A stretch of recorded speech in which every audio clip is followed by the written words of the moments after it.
For 99% of human history, there was no such thing as a single block of sleep. The idea that you close your eyes at 10 and open them at 6 is not ancient wisdom, it's an industrial invention. Before the factory whistle, before the electric light, before the alarm clock existed to tell you when your night was over, humans slept in two distinct phases, with a window of wakefulness in between. Historians call it segmented sleep or biphasic sleep. Your ancestors called it first sleep and second sleep. And it wasn't insomnia, it wasn't a disorder, it was just Tuesday night. Historian Roger Uckert spent 16 years buried in historical records, diaries, court documents, medical texts, prayer books from the 1400s, letters written by ordinary people across centuries. What he found, published in 2001, was over 500 separate references to this pattern.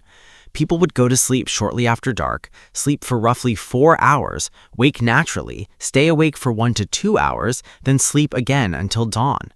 The wakeful window in the middle wasn't random, it had a name. People called it the watch, and they used it intentionally, for reflection, for prayer, for conversation, for intimacy.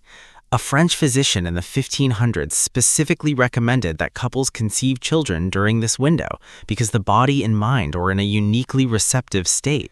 But then something happened. Gas lamps appeared in the 1800s, streets got brighter, the night got shorter, and then Edison commercialized the electric light bulb in 1879, and within 2 generations, the entire pattern collapsed. We stopped sleeping in 2 phases. We started sleeping in 1, and we told ourselves this was progress. Here's what we lost. In 1992, psychiatrist Thomas Ware at the National Institute of Mental Health ran an experiment that should have changed everything.